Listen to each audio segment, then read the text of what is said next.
Jokowi mewujudkan itu. Infrastruktur yang hebat, IKN yang tidak hanya memindahkan tempat dan ibu kota, tapi membuka mindset, merubah mindset untuk menjadi negara maju. Menangkan PDI Perjuangan dan calon presiden PDI Perjuangan Ganjar Pranowo. 2024 kalau Bapak salah pilih, begini nih, disuruh ngurus hutan malah menghabisi hutan, disuruh ngurus laut malah jadi bajak laut. Tapi kalau ceramah orang begini dibilang radikal, amar ma'ruf nahi mungkar. Mana kalau Muhammad kita sogok perempuan yang lain, dah setuju. Kenapa? Muhammad bukan pejabat Indonesia, kasih perempuan hijau matanya. Kalau kan begitu, di mana itu Indonesia? Kita tahu di Indonesia, kita tahu dah ada pejabat begitu, ada. Kau salah, kenapa kau pilih? Pilih sendiri kau pemimpinmu. Sekarang kau diberi kebebasan, pilih pemimpinmu, pilih kau bupatimu, pilih wali kotamu, pilih gubernurmu, pilih wakilnya. Tapi karena kau disogok, mana orang jahat kau pilih juga. Jangan ketawa, serius orang ini. Jangan ada lagi politik identitas. Jangan ada lagi politisasi agama. Jangan ada lagi polarisasi sosial. Demokrasi kita harus semakin dewasa. Konsolidasi nasional harus diperkuat. Orang Islam harus berpolitik supaya ruang-ruang politik ini tidak menjauh dari maqasidus syariah. Assalamualaikum warahmatullahi wabarakatuh. Warganet yang berbahagia, kita bersyukur hidup di Indonesia sebagai negara yang merdeka, sebagai tanah air kita. Mari cintai tanah air kita ini agar kita bisa melaksanakan perintah Allah dengan sebaik-baiknya. Orang harus paham ini. Mari kita berjuang, bergotong royong untuk menjadikan Indonesia menjadi Indonesia bangsa pemenang. Kita sekarang sedang ada pihak-pihak yang punya kepentingan. Kalau kita tidak bisa menjaga itu semua, nggak bisa mengantisipasi, Indonesia akan menjadi negara yang kalah. Tinggal nama. Dan akhirnya NKRI Pak harus harga mati. Itu tidak boleh ditawar-tawar. Nah, ini kondisi Indonesia dari perspektif ancaman. Tapi negara tetangga kita seperti Selandia Baru, Australia, Singapura, Malaysia, Inggris membentuk yang namanya FPDA, Five Power Defense Agreement. Mulai disetting, diskenariokan, Tiongkok nanti akan mendapat bagian Kalimantan. FPDA, Australia, Inggris, Malaysia, Pulau Sumatera dan NTT, Pulau Sulawesi itu nanti ISIS. Kemudian ini yang paling kaya raya ini punyanya Amerika Pak. Ini bayangkan kita sudah dibagi-bagi seperti itu.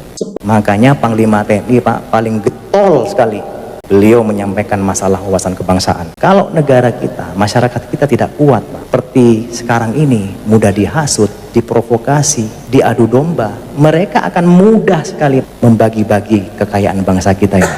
Nah, ini sudah ada desain dari luar. Penuhnya ingin mengontrol, menghancurkan ekonomi politik Rusia. Ini dilakukan Amerika sebenarnya untuk test case sebelum dia melakukan ini kepada Cina. Kenapa? Karena dia tahu Rusia dan Cina ini hubungannya dekat. Contoh saja saya ambil dari urusan angkatan bersenjatanya. Adalah Cina bersama-sama Rusia yang membangun kekuatan pertahanannya bersama-sama dalam tahunnya. Misalnya, dalam waktu itu merencanakan 2010 sampai 2010 membangun Brown Water Navy. Sampai 2020 membangun Green Water Navy. Sampai 2030 membangun Blue Water Navy. Bedanya, Cina mengarah ke sini, Laut Cina Selatan terus ke bawah, kan Indian Ocean. Rusia naik ke atas. Tetapi mereka punya konsep yang sama, walaupun mereka bukan aliansi. Jadi satu hal itu. Kedua, menurut saya Amerika itu sudah banyak tertinggal dari Cina teknologi ya. Dan Amerika sekali lagi karena dia berpikir ala Jerman dulu berales, dia nggak bisa terima itu. Terlalu lama dia menjadi superpower, dia nggak bisa terima itu. Tapi untuk membantai Cina hari ini dia mikir sekali, sangat. Makanya yang dia mau harapkan sebenarnya menghancurkan Rusia dengan mampu menciptakan prospek kemenangan sebenarnya untuk melawan Cina. Kenapa dari awal saya bilang kita harus lihat ini betul-betul secara geopolitik, geostrategi, geoekonomi dan lain-lain. Karena kita mesti ingat tahun 2045 itu di depan mata. Sekarang tahun 2022. Indonesia di tahun 2045 itu akan menjadi negara 5 terbesar di dunia dan artinya terkuat di Asia. Pasti itu soal Cina. Jadi Anda harus bayangkan kalau nanti di 2045 dia sudah selesai dengan Cina, yang akan dicari gara-gara oleh Amerika siapa dan kawan-kawan? Indonesia pasti. Karena mereka nggak mau pernah melihat ada negara berkembang, maju dan besar, gitu loh.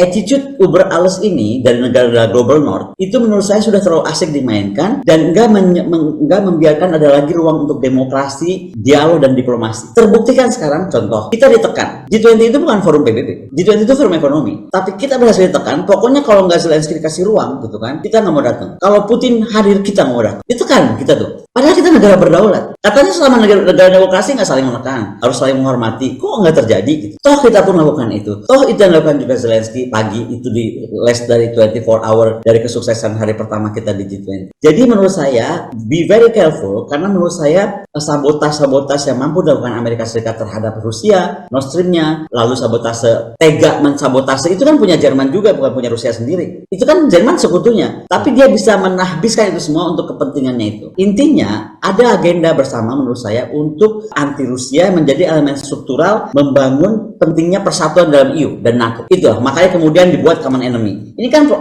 proses yang sangat normal bahwa kita tuh harus ciptakan common enemy. Nah, sekarang dia sedang menciptakan common enemy itu, dan kita harusnya sadar negara global north itu telah mengokupansi negara global south, which is Indonesia ada di south. Itu sudah sangat tidak fair dalam berapa puluh tahun terakhir. Hari ini 1 miliar orang yang ada di global north itu mengontrol kehidupan 7,6 miliar orang di global south. Itu dari ekonomi aja aku ngomong. Dengan bangkitnya Cina, Amerika ribut. Cina pengembangan ekonomi ke sana, Amerika ribut. Karena dia tahu ini akan memakmurkan negara lain.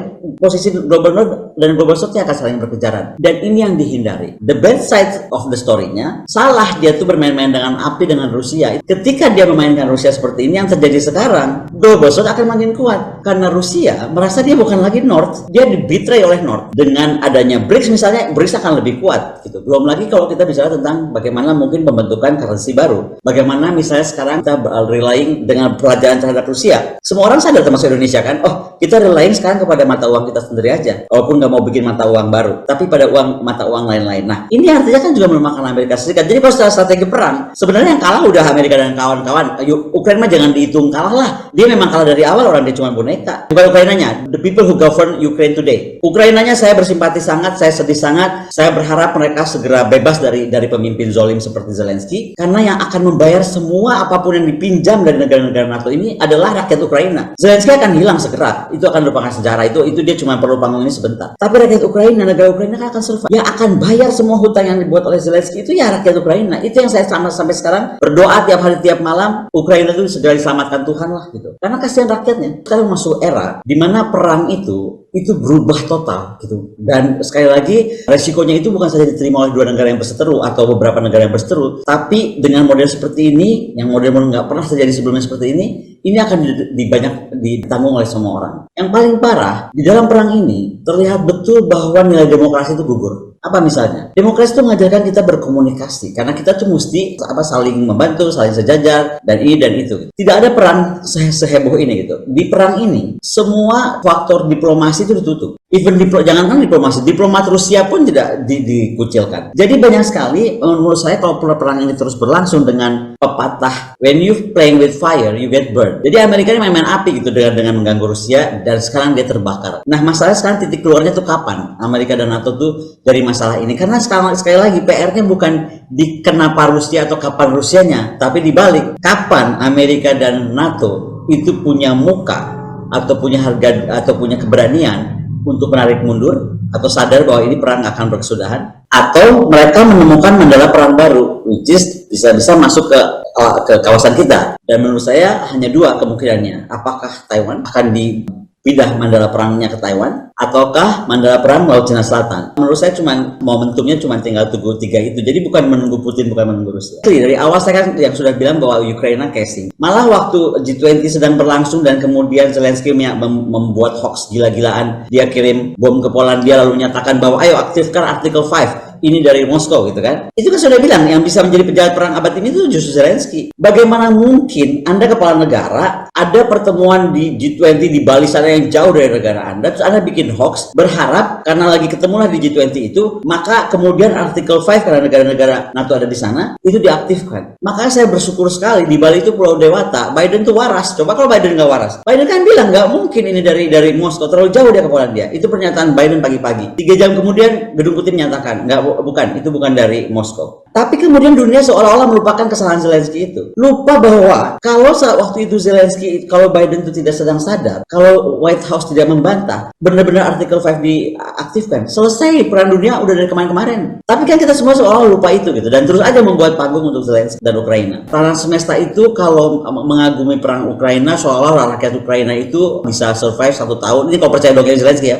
Rakyat Ukraina bertahan 1 tahun karena tadi semangat bermesta dialah atau apapun. No, rakyat Ukraina bertahan karena dibantu penuh oleh NATO pertahanannya Ukraina. Jadi kalau ditanya perang modern masih konteksnya sama nggak dengan pertahanan rakyat semesta? Enggak, sorry itu saya. Karena menurut saya agak susah untuk mempertahankan model perang masa depan dengan pertahanan rakyat semesta. Karena semua udah terlalu canggih, semuanya udah precision. Jangankan menyerang satu daerah tertentu, titik tertentu. Pesawat tempur belum terbang aja udah ketahuan ini friend or foe, ya kan? Udah ada teknologinya semua. Kita ketahuan langsung ini friend or foe. Friend or foe langsung aja otomatis senjata otomatis juga semua keluar. Pertanyaannya kan satu, kita sampai mana punya AFF? Apakah misalnya kemudian F-16 kita dilengkapi dengan AFF? Ya kan? Kemudian apakah kita betul-betul yakin kita akan stop urusan dengan pembelian Sukhoi misalnya? Berarti kita cuma satu blok NATO aja. Apa yakin begitu kita ada apa-apa di kawasan itu nggak semua bisa dikunci untuk nggak bisa terbang? Karena sekarang udah gampang sekali, nggak usah perlu fisik, nggak perlu orang datang bikin pengumuman apa ini akan pesawat itu nggak bisa bergerak, bisa semua di lock kok, semuanya dari manapun juga kalau kita pakai sistem mereka. Hal-hal seperti itu mesti kita sangat pikirkan, karena sekali lagi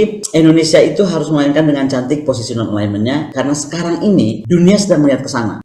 Pidato Bung Karno to build the world anew itu akan menjadi world treasure, akan diumumkan oleh UNESCO. Dan prinsip dasar dari pidato Bung Karno itu adalah Spirit of Bandung, yaitu Asia Afrika, yaitu non-alignment movement. Di situ Indonesia mesti bermain cantik sekali di dua belah pihak dengan aktif sehingga mereka tidak berani macam-macam terhadap kita. Saya kira itu pembelajaran yang harus dilakukan Indonesia agar tidak bernasib sama seperti Ukraina, tidak-tidaknya nanti di tahun 2025. Dubes Amerika Serikat diam-diam datangi kantor PKS. Apakah Anies akan dijadikan boneka Amerika Serikat untuk tahun 2024? Ya, kalau saya memandang pertemuan atau kunjungan dari Mr. Sung Yong Kim ini sangat-sangat signifikan ya. Katanya menjadi kunjungan ke partai yang pertama dilakukan oleh dia begitu.